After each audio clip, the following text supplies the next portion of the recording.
Olá, mais uma vez, eu sou o irmão Sandro.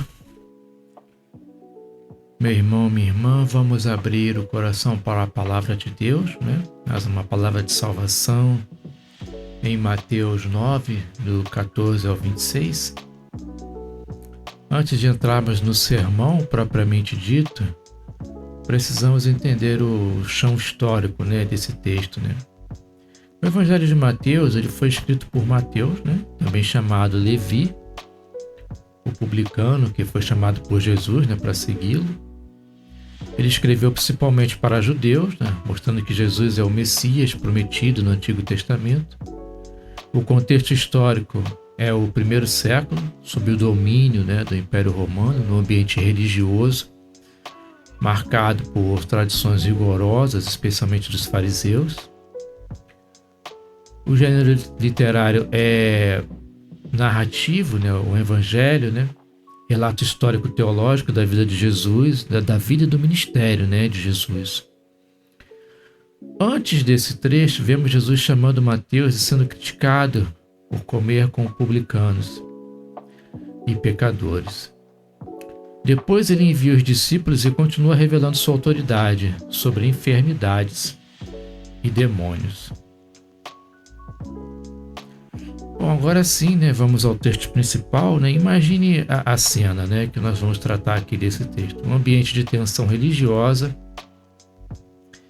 expectativas messiânicas, né, e pessoas desesperadas por milagres.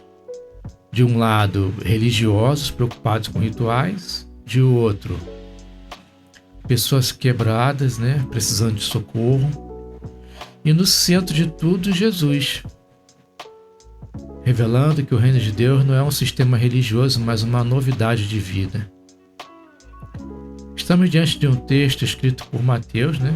Como eu já falei, um ex-publicano, que para os judeus do primeiro século, né, eram repugnantes, né? Mostrando que Jesus é o Messias prometido, dentro de um relato histórico que revela a autoridade divina de Jesus. Então vamos fazer a leitura aqui do texto bíblico, né, para a gente melhor comentar em seguida. Em Mateus 9, do versículo 14 ao 26.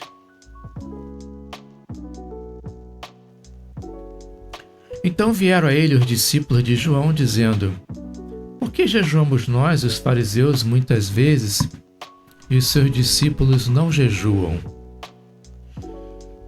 E disse-lhes Jesus: Podem porventura andar tristes os filhos das bodas, enquanto o esposo está com eles? Dias, porém, virão, em que lhes será tirado o esposo, e então jejuarão. Ninguém deita remendo de pano novo em vestido velho, porque semelhante remendo rompe o vestido, e faz-se maior ainda a rotura. Nem se deita vinho novo em odres velhos, aliás, rompem-se os odres, e entornam-se o vinho, e os odres estragam-se. Mas deita-se vinho novo em odres novos, e assim ambos se conservam. Dizendo-lhe ele essas coisas, eis que chegou um certo chefe e o adorou, dizendo: Minha filha faleceu agora mesmo, mas vem, impõe-lhe a tua mão e viverá. E Jesus, levantando-se, seguiu, e seus discípulos também. Eis que uma mulher que havia 12 anos padecia de um fluxo de sangue, chegando por detrás dele, tocou na orla da sua veste. Porque dizia consigo: Se eu tão somente tocar a sua veste, ficarei sã. E Jesus, voltando-se e vendo-a, disse: Tem bom ânimo, filha, a tua fé te salvou. E imediatamente a mulher ficou sã. E Jesus, chegando à casa daquele chefe, e vendo os tocadores de flauta e o povo em alvoroço, disse-lhes: Retirai-vos, porque não está morta a menina, mas dorme. E riram-se dele. E logo que o povo foi posto fora, entrou e pegou-lhe na mão. E a menina levantou-se. Espalhou-se aquela notícia por toda aquela terra. Bom, agora vamos aplicar aí, né, o que Deus pode falar ao nosso coração, né? No versículo 15, Jesus responde sobre o jejum, dizendo que enquanto o esposo está presente, não é tempo de tristeza, ele está se chamando de esposo. A presença dele era motivo de alegria. O jejum é a expressão de lamento e busca. Mas ali estava o próprio Messias. Então, João 3,29, João Batista também chama Jesus de esposo, né? Em Eclesiastes 3,4 aprendemos que há tempo de chorar e tempo de rir. A presença física de Cristo inaugurava um tempo de celebração, né, de aproximação com o reino de Deus, como nunca antes houve. Mas ele também aponta para a sua morte. Dias virão que lhe será tirado o esposo. Aqui já há uma sombra da cruz, né? Já há uma tipificação de como ele iria morrer, né? Da forma como morreu. No versículo 17, Jesus fala sobre o vinho novo, em odres novos. O reino não cabe numa velha estrutura religiosa endurecida. É preciso mudança de mentalidade. Em Romanos 12,2, Paulo diz: "E não vos conformeis com este mundo, mas transformai-vos pela renovação do vosso entendimento." Um coração velho, cheio de orgulho e tradição vazia, não suporta o poder transformador do Evangelho.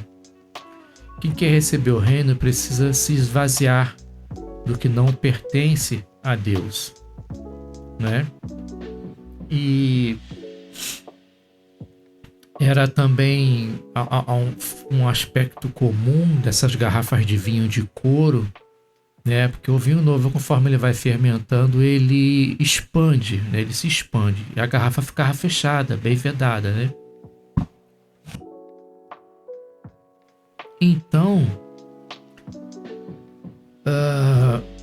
se você reaproveitasse uma garrafa para um novo vinho, quando esse vinho ia se expandir, né? Porque ele fermentava, aquela garrafa velha, o couro ele já tinha esticado o máximo possível, entendeu? Por isso que se perdia, por isso que tinha que ser vinho novo em garrafa de couro nova, né? Os odres, né? Chamados odres.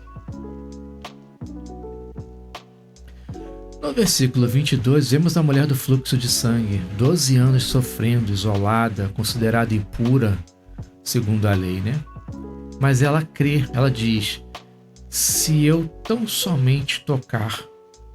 Jesus declara: "A tua fé te salvou." A fé é um instrumento pelo qual recebemos o milagre. Em Marcos 5,34, no relato paralelo, né, Jesus também afirma que foi a fé que a salvou. Não foi superstição, não foi magia, foi a confiança no poder de Jesus, no amor de Jesus, na pessoa de Jesus. Você que me escuta, milagre começa na fé sincera e verdadeira. No versículo 24, né, quando Jesus diz que a menina dorme, riram-se dele, né, o riso da incredulidade. Isso não foi a única vez que aconteceu. Em Lucas 4, 28 e 29, tentaram expulsá-lo da cidade. Em Mateus 27, 9 e 31, zombaram de Jesus na cruz. Sempre houve quem zombasse e desprezasse da verdade, né, de Jesus. Mas a incredulidade dos homens nunca impediu o poder de Deus. Jesus manda o povo sair e realiza o milagre, onde a fé é a manifestação da glória de Deus.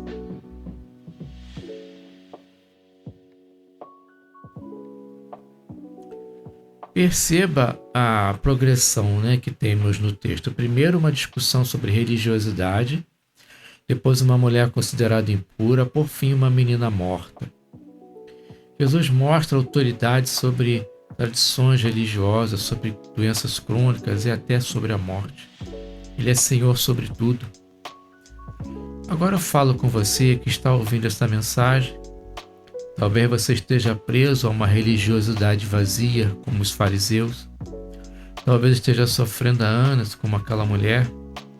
Talvez esteja vivendo um cenário que parece morte, como daquela família, né? Mas Jesus continua sendo o esposo, o médico, o Senhor da vida. Aleluia. Não endureça seu coração, não zombe como aqueles que riram. Não adie sua decisão, o tempo é hoje. A salvação não é por tradição, não é por esforço religioso, é pela fé em Jesus. Eu faço agora um apelo claro e direto a você que me escuta agora. Reconheça que você é pecador, arrependa-se dos seus pecados e receba Jesus como o único e suficiente Salvador. Ele morreu na cruz e ressuscitou para lhe dar vida eterna. Não espere outro momento, não conte com o amanhã. Clame a Ele agora mesmo, aí onde você está. Diga essa oração: Senhor Jesus, eu creio, perdoa-me, salva-me. Eu entrego a minha vida a Ti. Porque o esposo ainda chama, ainda espera. O vinho novo ainda está sendo oferecido. A fé ainda move o poder de Deus. E Jesus ainda levanta os que estão prostrados. Amém? Você me ouviu até aqui. Muito obrigado, que Deus te abençoe e até uma próxima.